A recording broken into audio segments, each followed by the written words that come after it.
Welcome everyone to our Let's Talk About ADHD session. We are so glad that you're here. For too long, ADHD has been misunderstood, often seen just as a mental health issue. So tonight's discussion is about breaking through those misconceptions, gaining insight, and offering support to one another. And thank you again for joining us in this important conversation. And without further ado, it is my pleasure to introduce our speaker, Siin Park. Born in South Korea and raised in both Toronto and Dallas, Siin Park's journey has been diverse and inspiring. She initially pursued her love for the art, but later majored in biochemistry and French at UT Austin, and then she went to earn her MD from Texas A&M College of Medicine and is now completing her psychiatry residency, specializing in child adolescent psychiatry. We are thrilled to have her here with us tonight to share her insight on ADHD. Welcome, Sheen. Thank you so much. Hey guys, can you hear me? Okay, awesome. So I did prepare a PowerPoint so it's easier to follow. So if we can get to that. So this is like a funny meme about ADHD. Some people literally think it's called ADHD. Goals for this presentation. So I just want to provide some psychoeducation about ADHD, especially to the Korean American community. Making sure that we have an accurate understanding of the diagnosis and where it comes from, and then also being informed about treatment options. ADHD stands for attention deficit and or hyperactivity disorder. So when physicians diagnose patients, we usually categorize them into three types. They're either predominantly hyperactive type, inattentive type, or combined type. And we'll go through some of the symptoms for each. So why is this topic important to us and that we're informed accurately about ADHD? ADHD is one of the most well-studied and most treatable psychiatric disorders. And so when it's left unmanaged, so childhood ADHD has been found to be associated with worse educational outcomes like lower grades, truancy, occupational, economic, social, and health-related outcomes. ADHD in children, it's linked 2 times greater risk for accidental injuries of all types.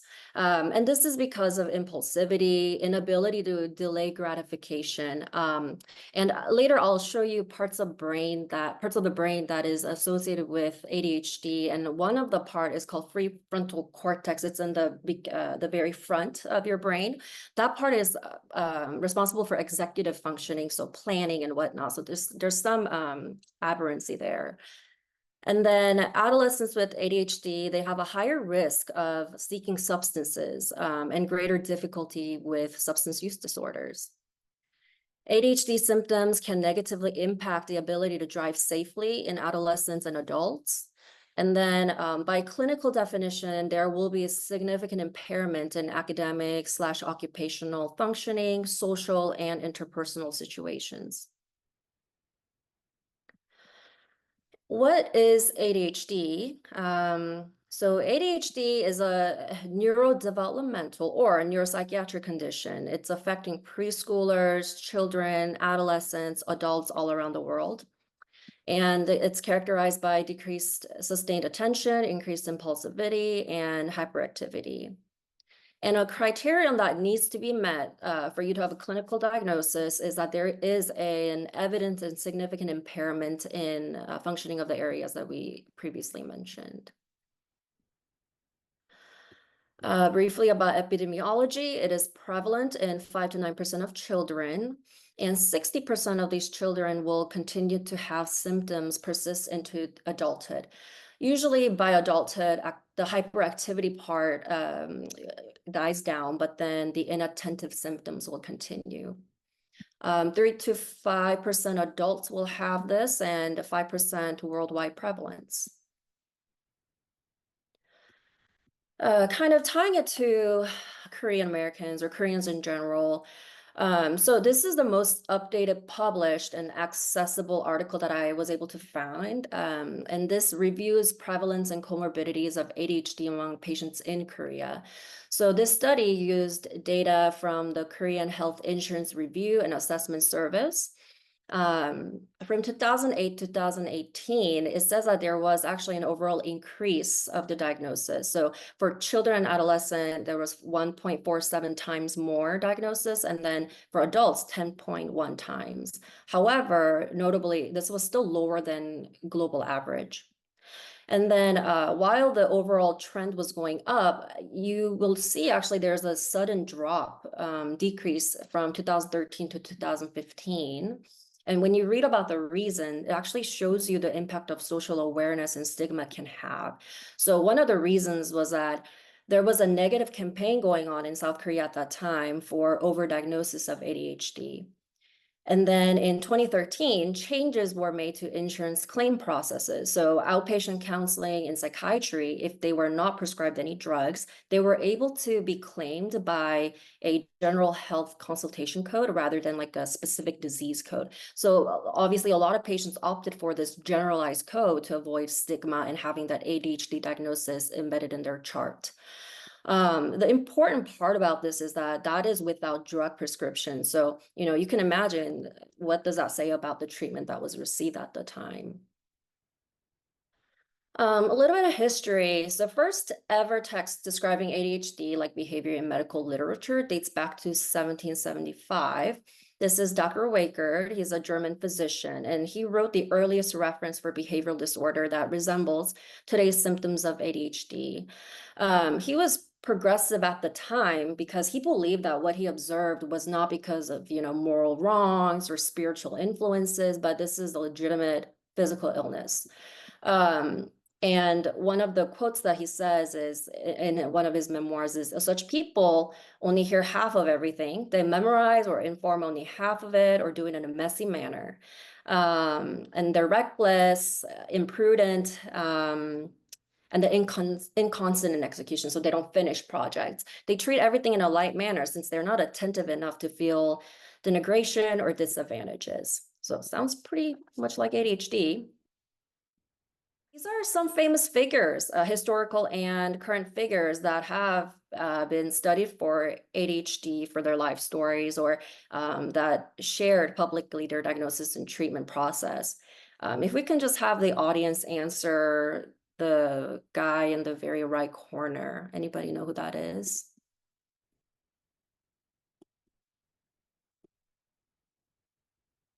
Anyone? Go Da ahead. Vinci. Yes, yes.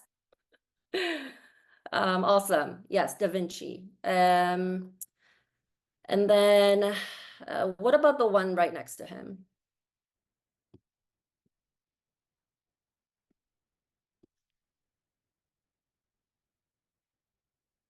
I'll give you a hint. Light bulb.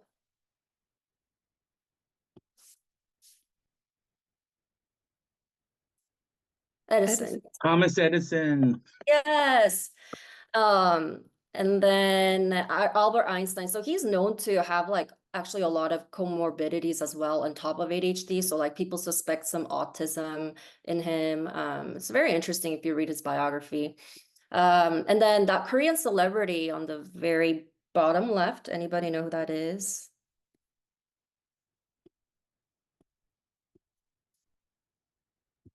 Maybe. Yes. Yeah, so I couldn't really find a lot of Korean celebrities. I know there was like Park Bom from 21, but they were mostly like celebrity figures, not politicians or prominent figures. Yeah, so I talked about high risk for comorbidities. People who have ADHD, and because there's a lot of shared genetics and the symptoms, you'll see that people will carry more than one diagnosis most of the time if they have ADHD. So school-age children, 50 to 90% of them will have at least one other psychiatric disorder, most commonly generalized anxiety disorder, oppositional defiant disorder, disruptive behaviors, mood disorder, learning disorders. Interestingly, tic disorders are also highly comorbid, and it kind of makes sense because tic disorder and OCD, obsessive compulsive disorder, are very closely related, as well as anxiety. And then 85% of the adults as well, and mood disorders, substance use disorders. Some symptoms will overlap, like all of these other comorbid diagnoses. And so it is really important to find an experienced and adequately trained clinicians so that you get an accurate diagnosis and the correct treatment. Risk factors. So kind of simple. Essentially, it's pretty genetic. Genetics is huge. There's a 75% heritability.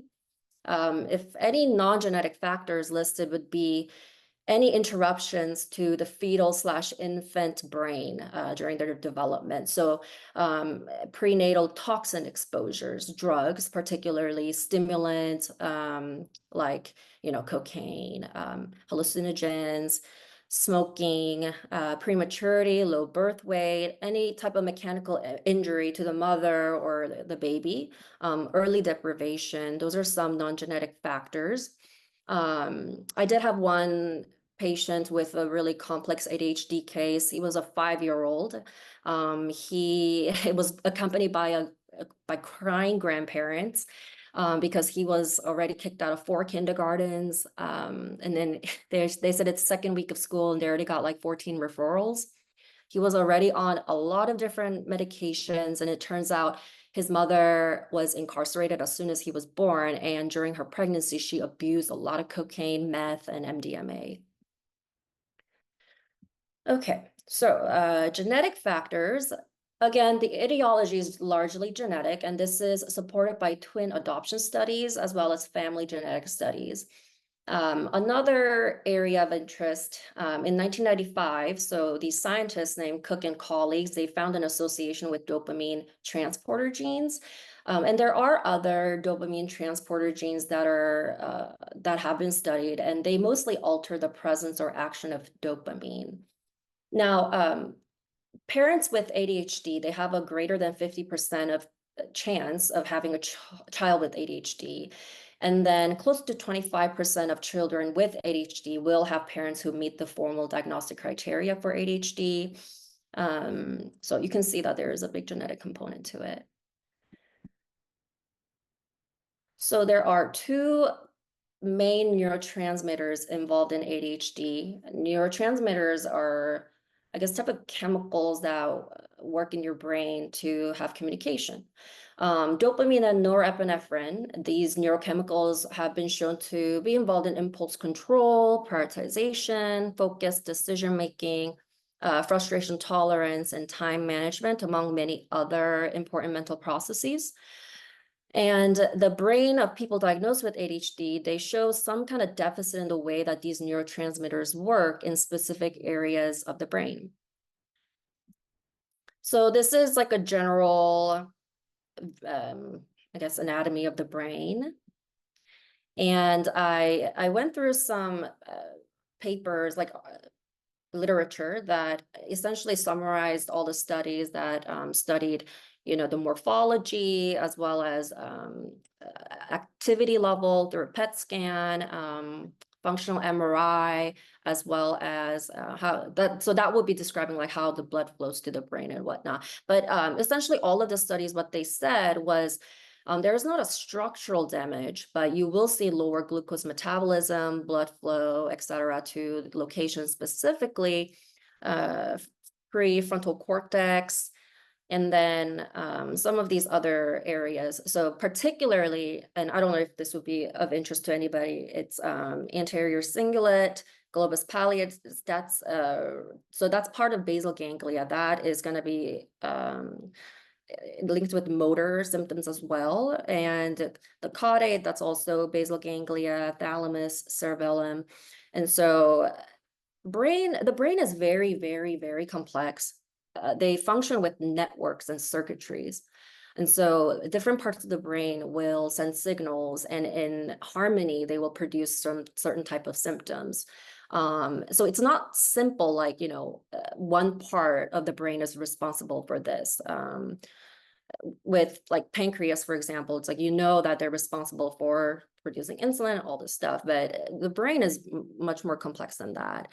And then, yeah, so you will see deficits in areas involved with attention, mainly focusing, sustaining it, shifting attention, and motor executive function as well as memory. We talked about this briefly. Developmental factors include premature babies, maternal infection during pregnancy, and any insult to the brain during infancy. That includes inflammation as well. So any like meningitis, encephalitis, things like that.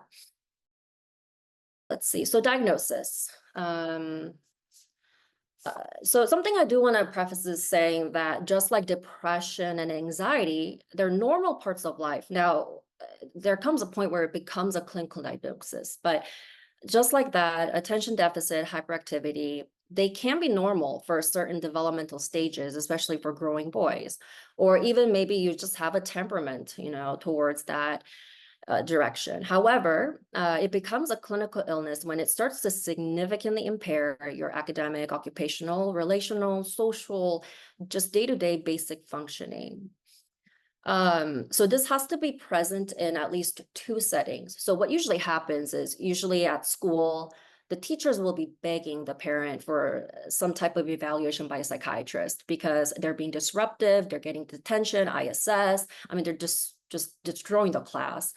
Like I told you about that 5-year-old, you know, he got kicked out of kindergarten so many times. And some kids actually end up in the ED saying things like, I want to die, like I don't want to live in this world because they're just so frustrated at school.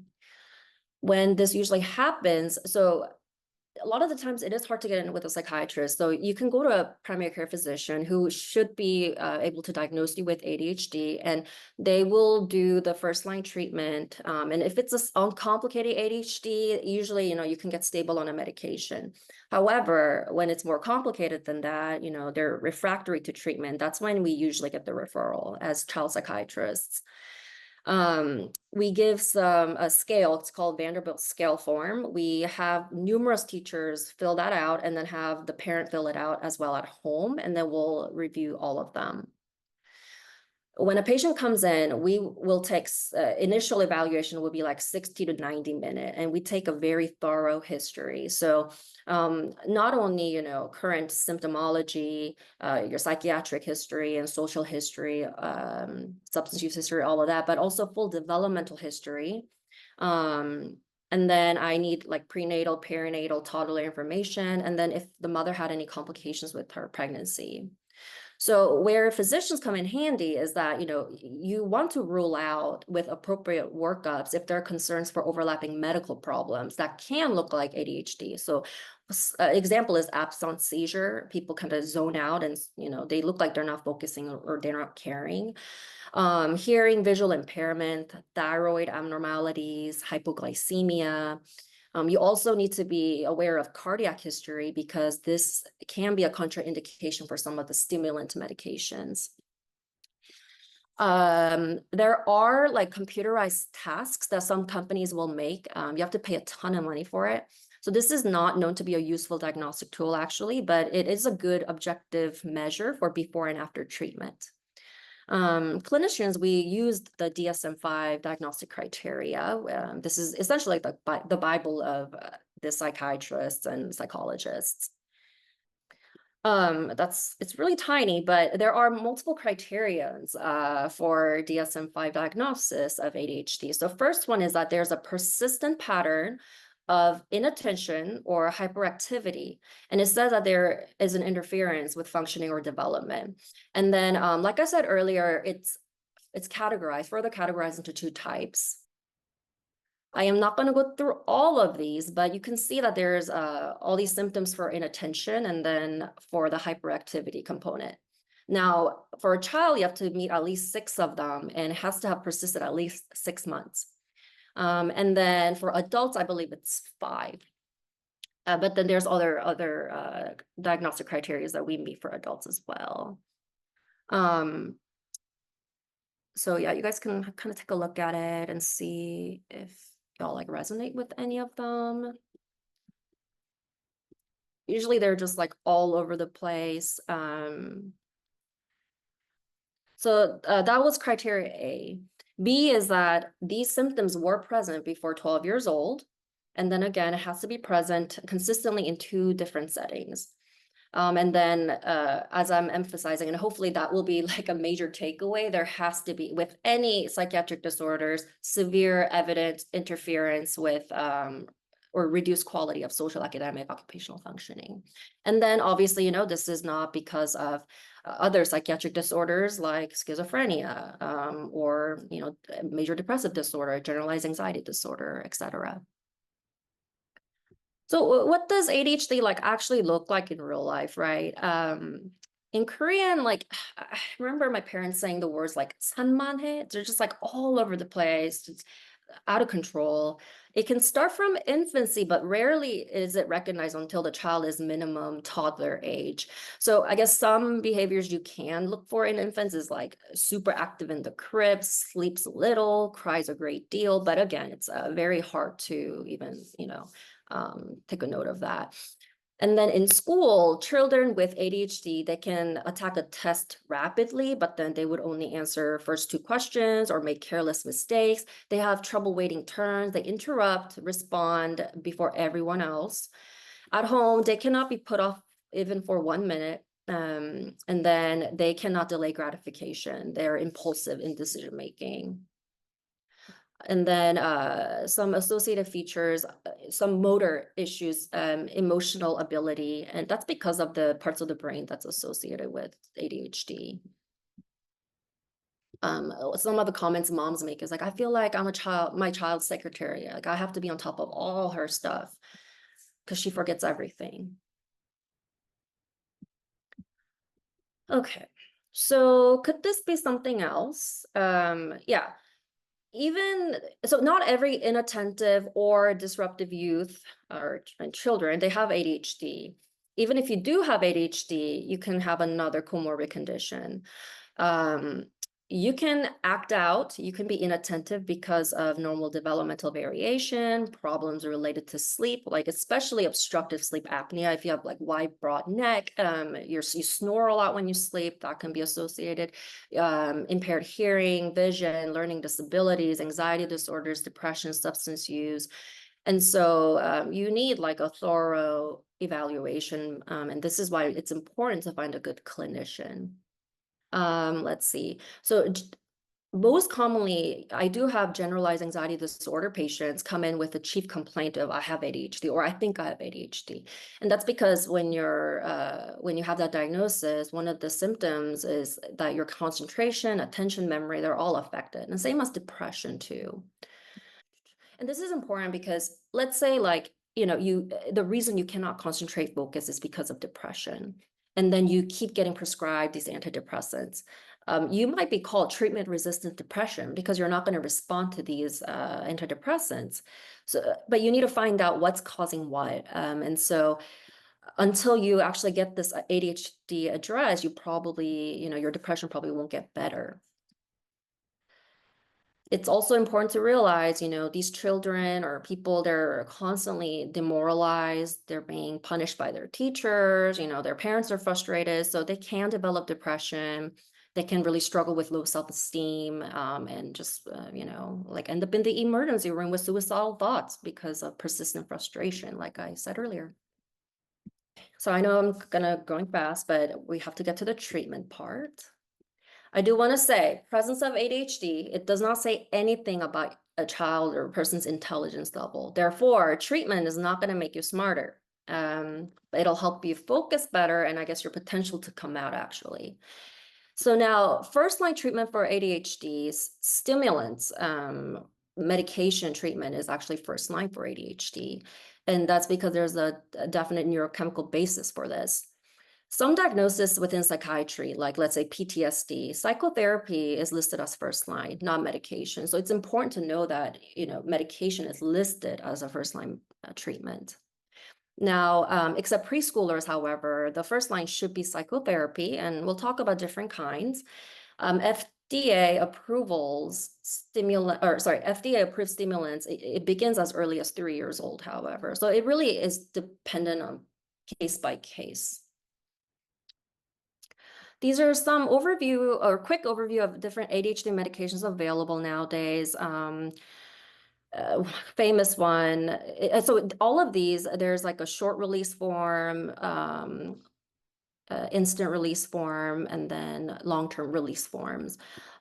People usually opt for the long-term release forms or extended release forms because they want it to last throughout the system. Usually the short-acting one, they'll use it PRN basis or as needed for certain activities or to augment that long-acting formulation.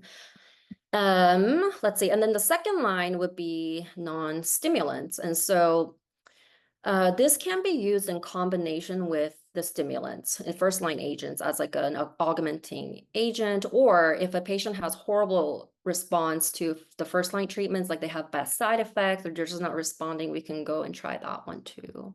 If I feel like a patient is gonna or is at higher risk for a diversion or a substance misuse, then I might not go for stimulants. There are other third-line treatments. Some like antipsychotics, bupropion, that's like an antidepressant, but usually these are off-label uses.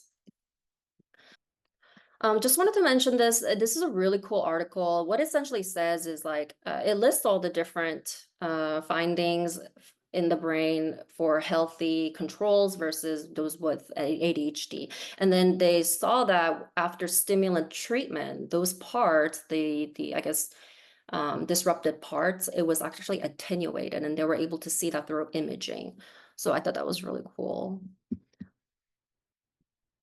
So psychotherapy, there are many different types. We usually really emphasize parent involvement, social skills training, cognitive behavioral therapy, and some mindfulness training as well.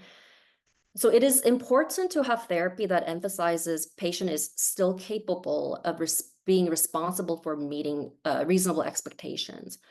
Being exempt from requirements and expectations that are applicable to that age range is actually not helpful. In summary, therapy plus medication is the best. Medication alone is effective. Then therapy, but it's not going to be effective as medication when you do therapy alone, and then no treatment, obviously. Some psychosocial interventions. So psychoeducation like this, your doctor should be talking about, what ADHD really is, providing enough adequate family support, having academic or schools, having accommodations for you, behavioral modifications in the classroom, at home, social skills training. All of that is really important so that the child or the patient develops confidence and that they know they can develop a sense of mastery, completion, and follow through. If you look up online, I can share resources for those that are interested in this, but there are like list of interventions you can put into place for ADHD. This is an example of some home interventions you can do. As you can see, it tells you like how you can even interact with your kid. Using positive approach, positive reinforcement is really, really important for the kid. Let's see what other things. Implementing structure, routines, being consistent, helping them prioritize instead of procrastinating, having visual reminders, using apps. These are all like very helpful, practical tips and things to incorporate in your life. So there's a question of, what about adult onset ADHD or adult ADHD?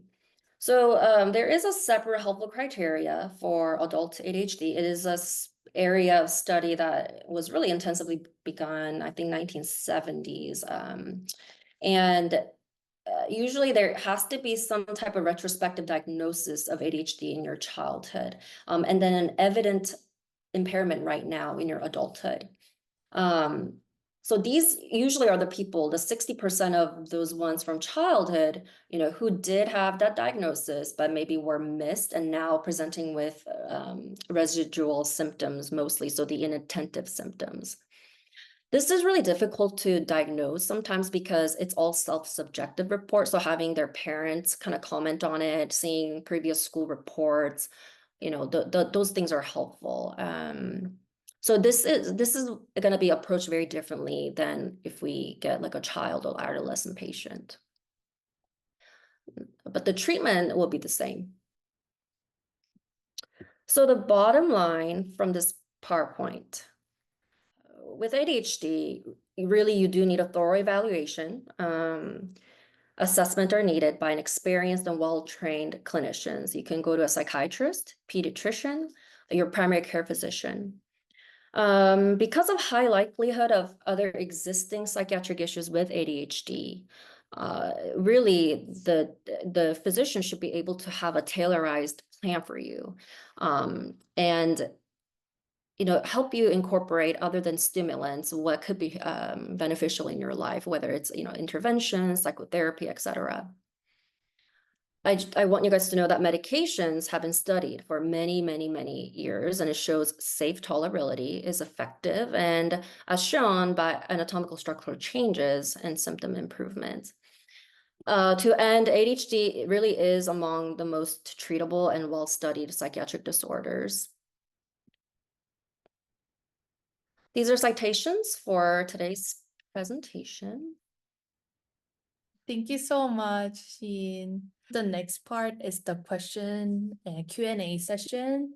So just for more context, as ADHD has become a more talked about topic lately, but professional information can still be hard to come by. We wanted to take this time and moment to learn about it before diving into questions. So thanks again so much, Siin, for the insightful presentation. I was actually like taking notes in between, so thanks again. And I feel like I've gained so much invaluable insight and knowledge. And now we'll transition into our Q&A session, starting with a few questions actually we received from registrants ahead of time. And after that, we'll open up to live questions. So if you have any questions for the live audience, please feel free to share in the chat box. And also please feel free to unmute yourself at that time too. So to start, one registrant brought up a question about dual diagnosis. How do you approach treatment for clients who have both ADHD and PTSD? So with this, again, it's very important to treat each diagnosis separately. If you are a psychiatrist, tuning into this, PTSD requires an antidepressant from pharmacological standpoint, and then and something that can kind of calm down the sympathetic system. Now, ADHD will need a stimulant medication. So making sure you have the serotonin addressed as well as the dopamine and the norepinephrine is very important. Psychotherapy for PTSD is very specific. There's CPT, cognitive processing therapy. That is a very well structured. It should be 60 to 90 minute once a week, 8 to 12 sessions. Very well organized with homework, and it's a lot of exposure. There's also like wet therapy, writing exposure, and I think it's 5 sessions, no homework. And it's actually kind of a new emerging type of therapy. Seems like, from data, it's as helpful as CPT. Also, acceptance commitment therapy, those are specific to PTSD. So, having a separate treatment plan for PTSD and ADHD is very important. That's good to know that separate treatment is important. Next, a registrant was curious about medications, actually, similar to prior one. Are there any contraindications with caffeine intake when it comes to psychotropic medications for ADHD? Let's see. So I mean, I don't know about contraindications per se. So the only contraindication with stimulant, it would be if you have a severe like family history of some genetic cardiac condition like sudden death, cardiac syndromes. If you have cardiac abnormalities of your own, we would need a cardiology clearance prior to starting a stimulant medication. Now, with caffeine, caffeine is a brain activating agent. It will increase your norepinephrine, like what we call it adrenergic activity. So you'll experience increased heart rate, insomnia, which, you know, that is like a side effect of stimulant. So you would just be exacerbating potential side effects of, you know, excess caffeine or stimulant. So, I mean, are people drinking coffee while also on their stimulant medications? Yeah. But we would probably tell you to like cut down on if you start to feel side effects and symptoms. Oh, that's good to know. And actually I do feel like there's a lot of parents here. So another parent registered and raised an important question, which is if a child shows behaviors that seem to match ADHD, but their academic performance is good and teachers haven't flagged any issues, could it still be ADHD or should we look into something else? Okay, yeah, that's a good question. If you can pull up that PowerPoint one more time, it's slide 19.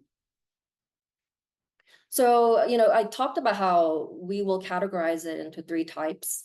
So what you're describing, it seems like it's the inattentive type, sorry, the hyperactive part. So he's probably not, you know, being impaired academically. However, you know, we want to see if they're being impaired like socially, interpersonal relationships, things like that. So if there is some impairment there in day-to-day functioning, then yeah, absolutely, you can still be diagnosed ADHD. It would be predominantly hyperactive part or hyperactive type. Got it. Yeah, I think this is the actually final question from the registrant. So again, to the live audience, if you have any questions, please feel free to share. I'm seeing a couple of questions coming up, but please take your time to share again in the chat box, or please feel free to unmute yourself. And the last question is actually also related. The question is, what strategies would you recommend for high schoolers with ADHD to help them manage both their academics and daily life? Is this from a perspective of ADHD patients or just high schoolers in general? I am assuming it's high school in general. Okay. Well, that is very individual dependent. But you know, I will kind of see it from a ADHD patient perspective. However, I think this can be applied to many people. One of them is, so let's see, you can have a lot of people benefit from like apps. Evernote is a popular one. Simple Note, Mind Manager. Having technological support to better organize your thinking, making your note-taking process efficient, whether it's like recording it or having it type it out, I think that's probably very helpful. Positioning yourself in front of the lecturer so that you are less distracted. Let's see, what else? Oh, having advanced copies of lecture notes, the topic, that will actually prime your brain to have more focused attention when you're in the lecture. And that's actually something I used to when I was in college. What else? Yeah, using your technology like iPad. Nowadays they all have dictation, so you can buy devices or download apps that will help you write out like what the lecturer is saying. And if you do have ADHD, there are actually some accommodations you can request for. Like they do allow extended time on tests, exams. If you get distracted really easily, they will put you in like a separate room away from everybody else. So you might want to really look into that actually. Got it. I think it'll be even helpful for myself too, like taking notes and stuff. And yeah, let's kind of start from the live audience questions. I'm seeing one question up here, which is what are some workplace interventions for ADHD youth and adult? To add more context, I work in career advising, and many of the youth I work with have ADHD. And I think it's not only for the person, I am also seeing a lot too. And just wanted to hear more about supporting ADHD workers and learn more about ADHD in the workplace. I'm thankful that we have a career advisor like her as well. Thank you. Trying to think. Some workplace interventions. So helping the helping the worker identify what accommodation needs they have, and then helping them request for this accommodation support. I think that's important. Guiding them, giving them the resources that they can reach out to get that done. Having regular frequent meetings with you, or the collaborative approach is going to be helpful. Helping them set goals, learning to prioritize, and then reviewing their progress on a regular basis, that will be helpful. Making sure that they have like a decluttered, work-friendly environment, that's also helpful because they do get distracted easily. Apps again. What else? Time management techniques that work for them. It can be, again, like apps, using a planner. Yeah, I think those are some things that I can think of. Giving them clear, precise directions is going to be important. And again, immediate, frequent feedback too, because they're going to forget. And the positive feedback is really important than negative feedback. Got it. It's good to know that the positive impact is more important. Yeah, thank you. And the next question I'm seeing from the chat box is that as a therapist, I work with parents who are hesitant to have their child take medication. I'm hearing you say how treatable ADHD is through medication and therapy. How do you help parents become more comfortable with medication? I think this is a really critical question. Yeah, it's a legitimate question. It's more prevalent in the Korean American community, I feel like. But it's also prevalent in Caucasian families, African American families. I mean, this is a common question we get. Um, so first approach I have is exactly, ask them, what about the medication, are you afraid of? Like, what are their fears about it? Usually it comes down to like, I heard this thing, or, I saw this on a website, I saw this on Reddit. And I tell them, usually what you read online is kind of biased, right? Like if somebody has a good experience with something, it's unlikely that they're going to take the time to get on the internet and rant about something. Now there are cases obviously where they have adverse side effects, and then their stories are unfortunate, but that kind of think about it like Yelp. If, a lot of people, if they have a bad experience, like they found hair in their food, or some server was being rude, they make a point to really post that on for everybody to see. And so there is some bias there.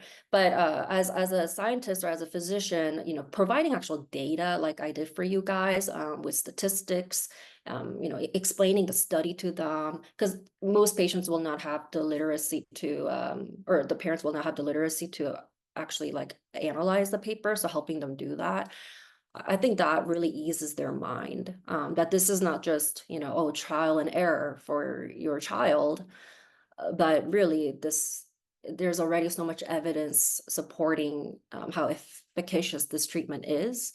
And then these are some things to look forward to, once they improve. I guess it is important to show that there are so much evidence and data that support that medication is helpful, and kind of emphasizing that. And the next question from the audience is that what advice would you give to parents of children with ADHD? Oh, I'm trying to think. I'm not a parent myself, so I'm trying to see, because there's some things that I've written down from talking with parents. Yeah, one of them is positive feedback, calm tone of voice. This is something that I posted on one of the slides, but avoid yelling and arguing. That calming technique to de-escalate conflict is really important. And then using praise, like catch them being good, doing chores, playing nicely, like catch that and then emphasize it. And then setting clear goals and limits, a specific homework routine, bedtime routine, chores, and then tying them to some reward, right? Like earning privileges, special outings, that's going to be really enticing for the child. Let's see. Using empathy statements. So, saying, I understand, or I think I can understand why you are acting this way. But however, etc., that can be helpful. And you do have to remember, like a lot of the times, parents are the model for emotional and self-regulation, right? So encouraging, just having calming techniques, de-escalating conflict, having healthy, balanced lifestyle, good sleep hygiene. I think those are very helpful for the child. And then sometimes like they have a hard time decision making process. So, keeping the choices that you give them limited to 2 or 3 options could be helpful. Yeah, I think those are some behavioral things you can use. Got it. What I'm hearing repetitively from you is the positive feedback, the routine, and yeah, the empathy statement is resonating with me a lot. So that those are all helpful to know. The next questions that we receive is what's considered the best treatment for ADHD? How impactful is early intervention? And at what age should it ideally start? And I think you mentioned it briefly, but I think it is helpful to, again, to hear it from you once more. So it's tricky. I mean, it's stimulants, right? That's number one, first line, but the type of stimulant. So there's like the methylphenidate class, and then there's the Adderall, we all know as that class. And whether you get like the instant release versus long acting, that really depends on what you want, like your lifestyle. So let's say like you're gonna work later at nighttime, or you need something to cover you in the morning. The dosages, whether you get the short acting, that would all change. And that's something to be discussed with your physician. And what was the next part? What age should it ideally start? Yeah, so after preschool age, with preschoolers, if psychotherapy though doesn't help, some parents, they don't like going straight to stimulants, so then we'll try non-stimulant first.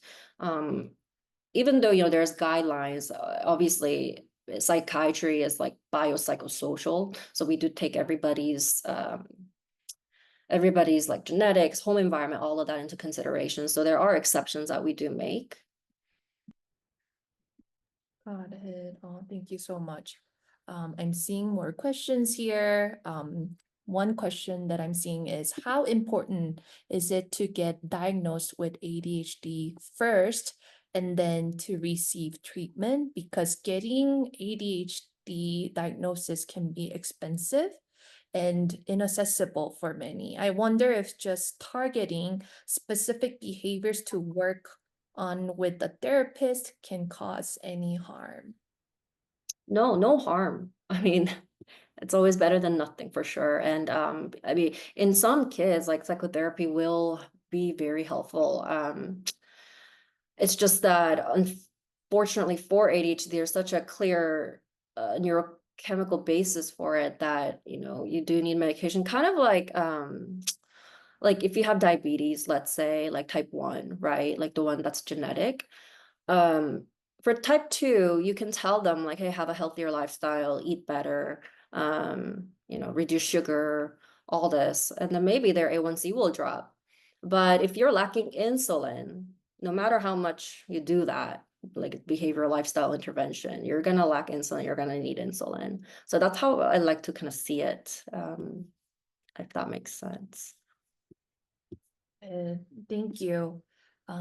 We are receiving more questions now, like questions are flowing, which is great. And in comparison to other psychiatric disorders, what have you observed in terms of the prevalence of ADHD?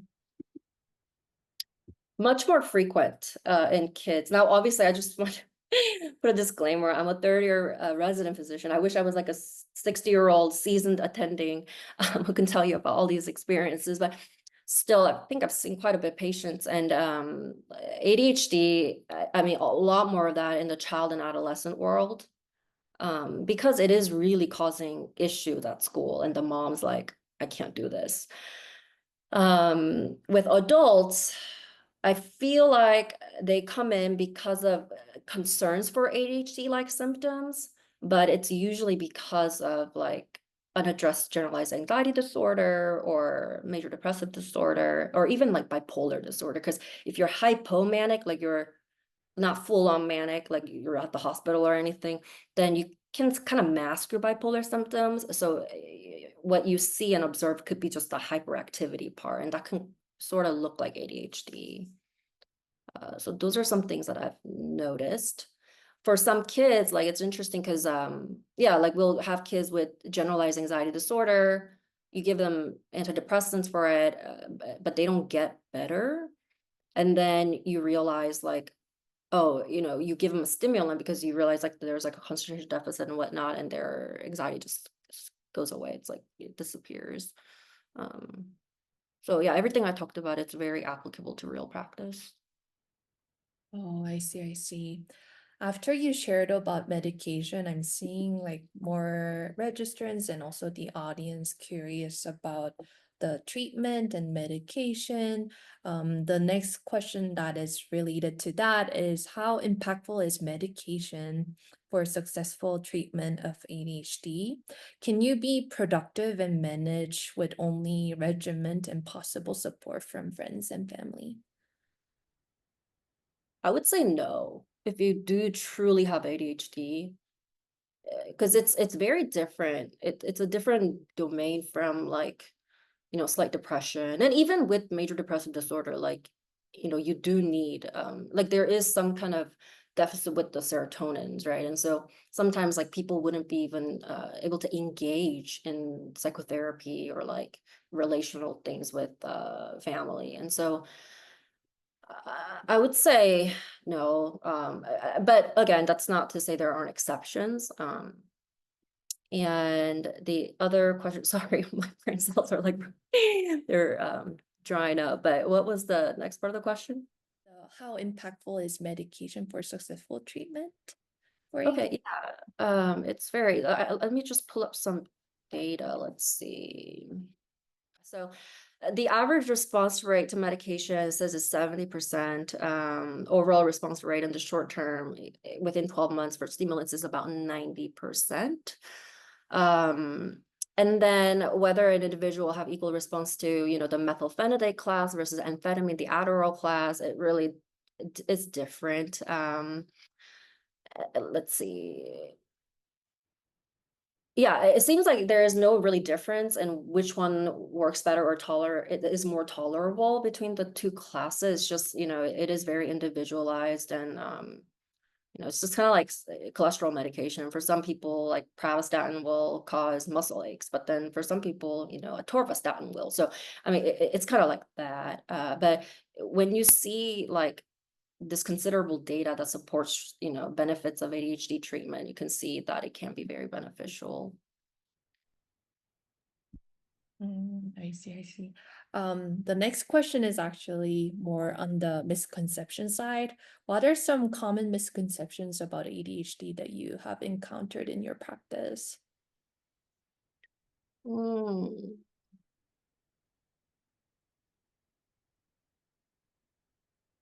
Um, that let's see. They don't believe how strongly tied it is to genetics. It's like 75% hereditary. So that's like pretty surprising for the parents, I think. Another misconception, let's see. I think there was actually like a list of misconceptions that I printed out. Give me a second. I really can't think of any from my own personal experience. Whenever patients do come, it's usually like they're desperate for treatment, so they don't really challenge the diagnosis. There were some that I didn't note. Give me a second.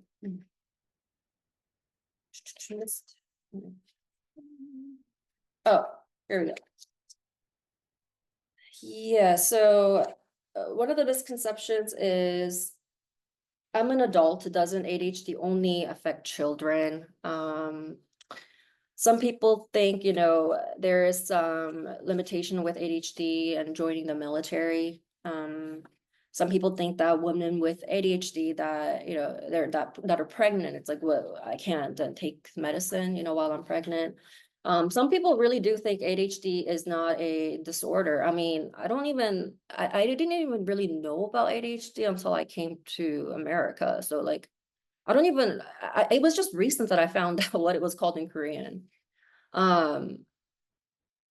Korean parents or Asian parents would just attribute it to like, oh, you're just being you're misbehaving, you're just all over the place, and it's a lot of punishing. A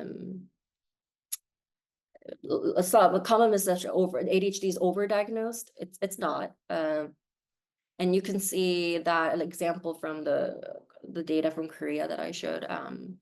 It's not overdiagnosed. It's actually it used to be underdiagnosed. Let's say children with ADHD are over medicated. They're either actually appropriately treated or undertreated, it says. And then one of the guilty things that parents talk about is like, oh, did my poor parenting cause ADHD? But no, like there's a genetic component or basis to it. So those would be some misconceptions.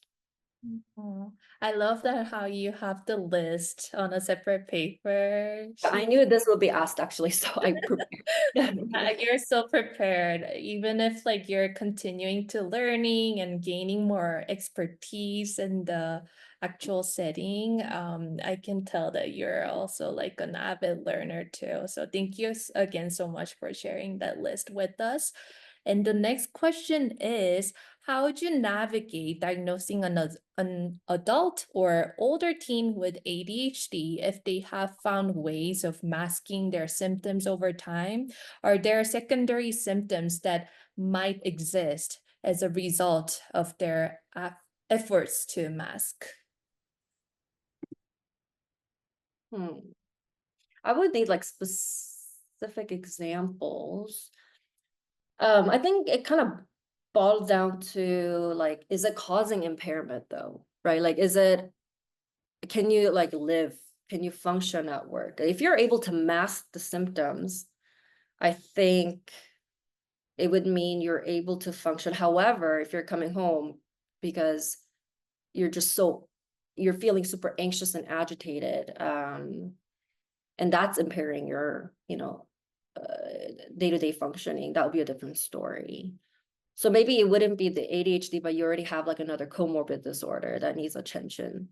We talked about how ADHD can cause some like self-discouragement, low self-esteem. But that usually happens with like symptomatic patients. So I see, I see. One interesting question, is there a like main difference in being diagnosed by a psychiatrist and being diagnosed by neuropsychologist with neuropsych testing? yeah, I can't tell you how like the neuropsychology, like the details of the training and all of that they receive. I would assume like it really depends on their training quality and their level of experience, practice, things like that. But with physicians though, I think again, it's like the benefit of being able to rule out other medical causes, because psychiatric disorders, it should be a diagnosis of exclusion, meaning after everything has been ruled out.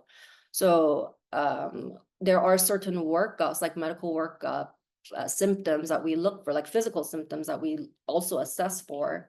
to make sure we're not missing anything, that these symptoms are not being caused by, organic causes. The neuropsych testing, we usually don't refer patients to that unless it's like very, very it's very hard to tell.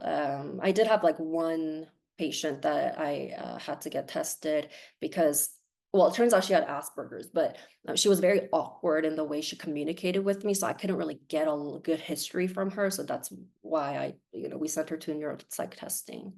But neuropsych testing is actually really expensive though. So I see. That's interesting. Another question was asking for your opinion actually is what is your thoughts on the effectiveness of the current medications in pharmaceuticals versus alternative treatments, whether it can be alternative medicine or more off-label use? The medications still seem ineffective or side effect ridden, much like other medications. mm. So, I mean, I wonder if that's from personal experience. So with Western medicine or allopathic medicine, it's all evidence-based. So if there are alternative treatments, but there is not enough data supporting it, it's not something we recommend to patients. Now, if they bring it up and they're like, I think it's helpful, then we're not gonna, stop them from taking it. Um, some things that I think it says something about omega-3, and like restricting red dye was like one of the fad that people were talking about at one point. There's no ties to that causing ADHD. The omega-3, I'm not sure if there is adequate evidence for that. I honestly haven't looked. But if somebody's, there's really struggling from severe ADHD, like I'm gonna have to prescribe more than just over the counter or like alternative treatment. And I'm assuming that's what you mean by alternative treatment. And the more off-label use, good question. So I kind of talked about that briefly, the third line medications. Sometimes we use like Wellbutrin. That's a more activating antidepressant. It works on your norepinephrine system. So it's a little different mechanism from your serotonin reuptake inhibitor. So sometimes, we will use that if the patient just cannot tolerate first line and second line treatments. So that's the reason we have first line, second line, and third line. It's to accommodate up for all of that. I see, I see. The next question is, if you have seen this, we would love to hear. What are some long-term outcomes you have seen in individuals with ADHD who receive early intervention and support? Yeah, like I have adult patients that are like, oh, I was diagnosed with ADHD when I was younger, but then, after I like kind of grew out of it, like after treatment. Remission in childhood is rare, but into adolescence and into adulthood, a lot of the time, I mean, I guess it was almost half, right? That was in remission. So, um, yeah, adult patients would say that. Some people, however, are still on stimulants. Um, but they tolerate it fine. And it helps them to get through day-to-day life. They try getting off of it and they just can't function because that's just, how they were born, I guess. But if it's helpful for their lives and they're using it judiciously, then I don't try to like get them off of it or force them off of it, because that can create a lot of chaos in their lives. I see. Oh.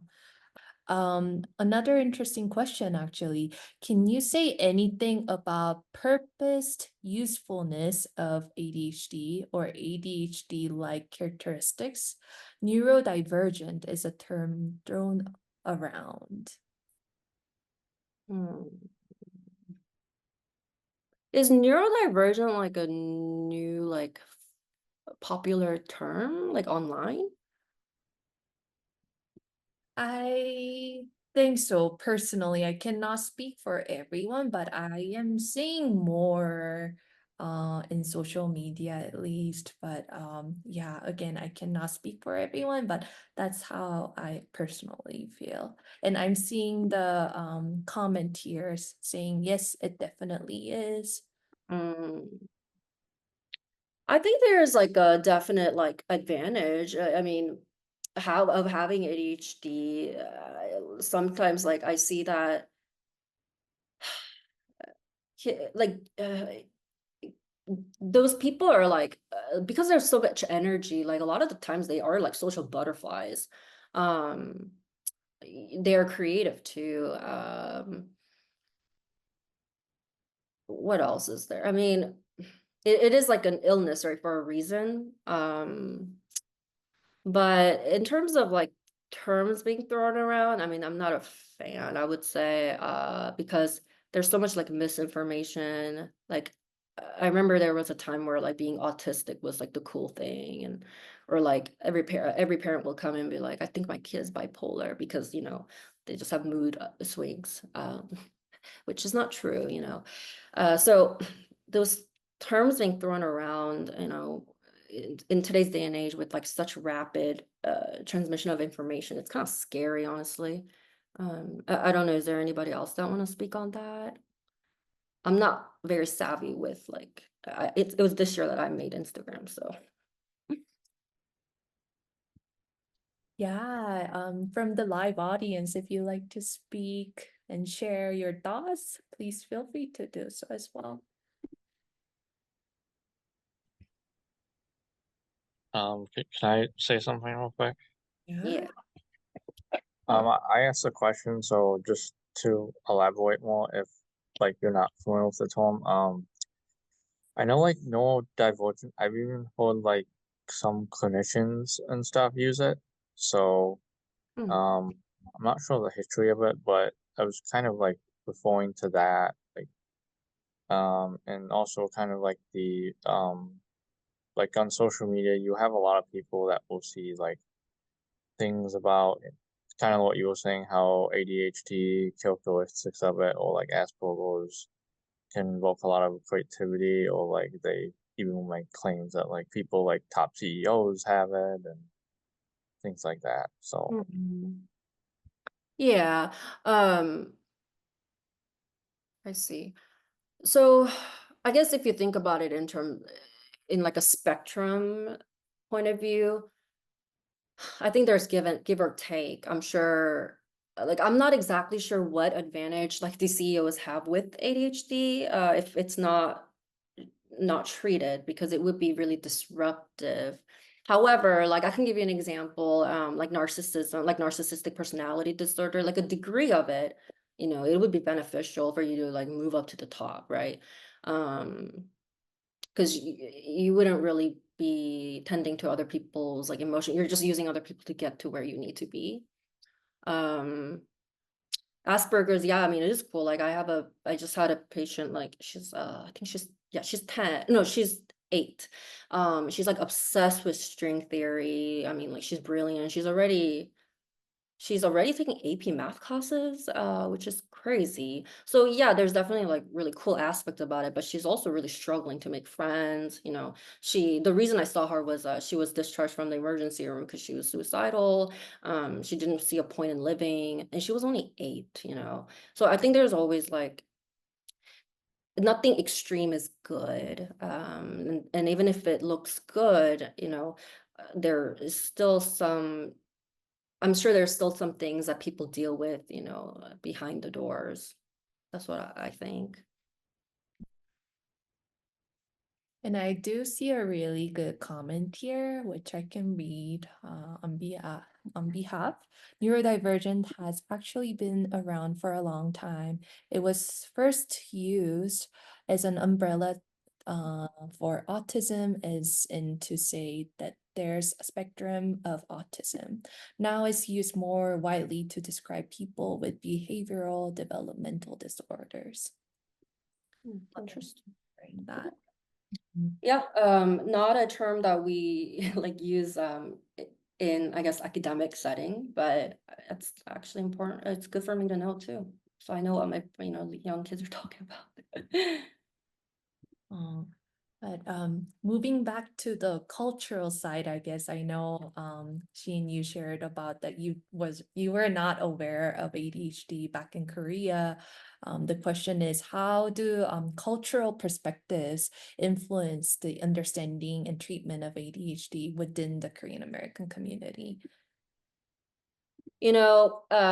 Interestingly, like I see very little Korean patients. It might be the area that I am in, but also I think Asians in general just don't, I don't know, they still don't really seek out for mental health until something breaks loose. Like some Koreans I saw were ones that were having like a schizophrenic break. So it got to that point.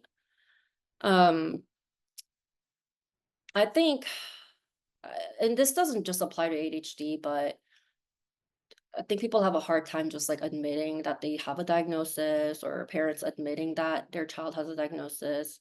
They feel like they're a failure or they did something wrong in their parenting. And they put that guilt on themselves. But like with anything over time, as like parents see improvement, I think the reaction is like intense because they're scared. But at the end of the day, it's like we share similar goals, is to get that child better. And so, once some time passes, you help the parent like cope with it, each visit, and then show them like markers of improvement. They come around more, and then they start kind of like preaching about mental health to other people. Like, oh, I told my sister to go seek mental health help. It's because I saw how it works. So yeah, but it's still very like, it's really the minority patients that I'll see, maybe like Hispanics. But yeah, not many Asian Americans, I would say.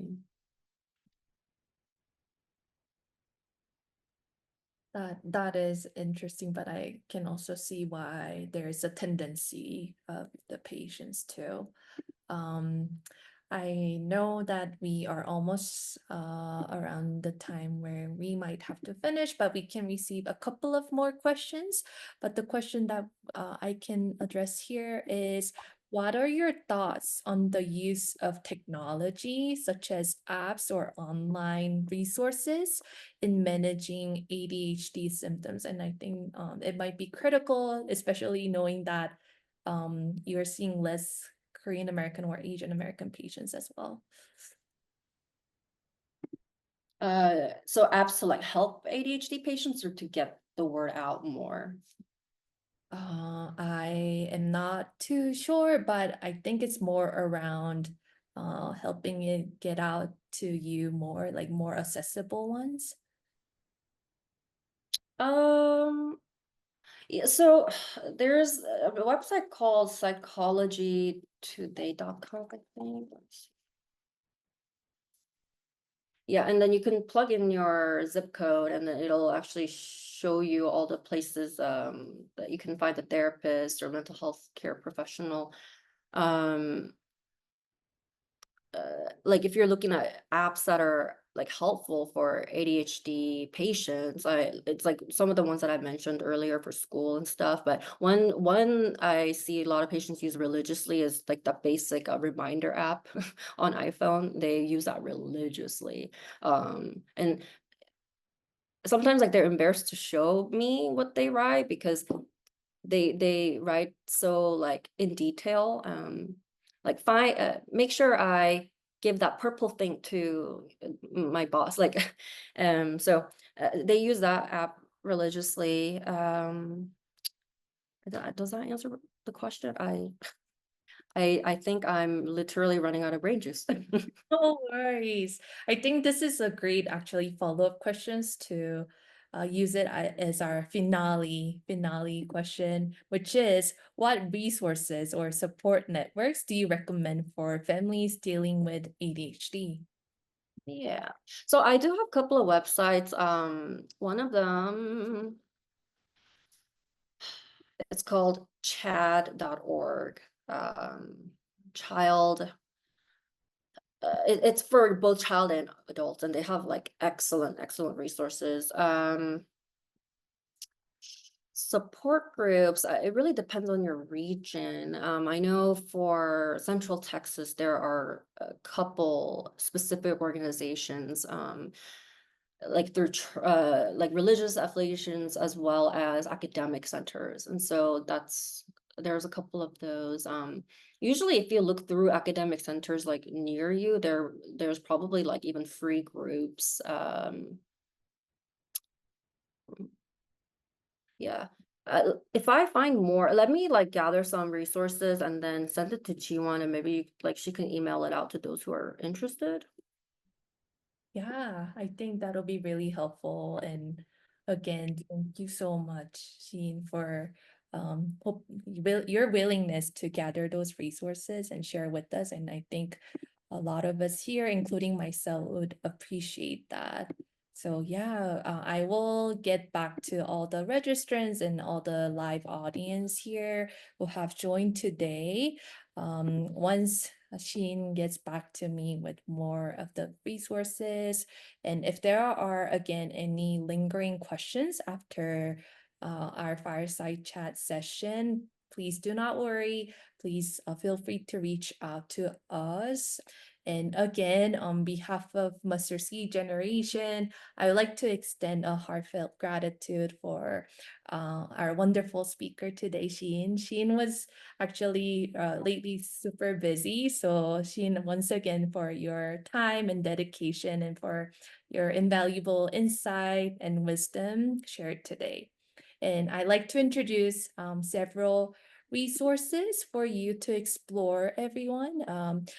And in our website, in our MSG website, we have an online directory of Korean American mental professionals across the nation. So you can select the state and browse Korean American mental professionals there. And also we have reports and bilingual blog posts. So whether you are seeking personal journeys, tips on finding the right therapist, or more, our blogs offer a wealth of resources.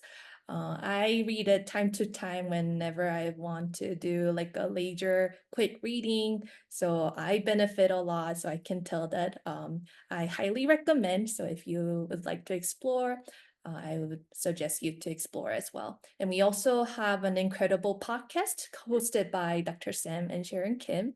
The podcast caters to professionals and lay people, even to those simply curious about research. And I like to also mention about our exciting event that is upcoming in November. So in 2024, November 2nd, we have a national summit, Hope and Connection for Korean American mental professionals.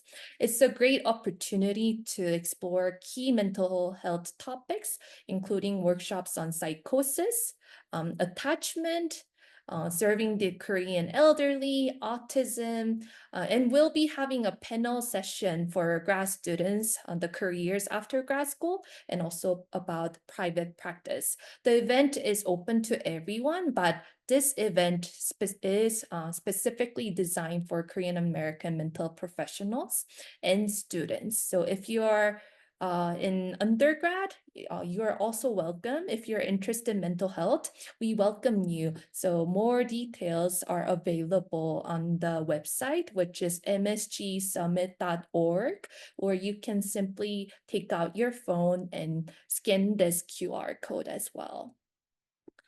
And moving on, your feedback is crucial for our next Heart-to-Healing Fireside Chat series. Please take a moment to submit your survey, which will greatly help us enhance our upcoming monthly series. And then last but not least, we would like to talk about giving. Your generosity can make a real difference. By donating to our cause, you will help us continue providing vital resources and support to Korean American individuals. Every contribution, no matter the size, helps us break down barriers and ensure that mental wellness is within reach for all. And once again, we extend our deepest gratitude to everyone who joined us, and we hope the rest of your week is as insightful as our time together. And thank you again. And thanks again, Siin, so much. Thanks, everyone. Good night.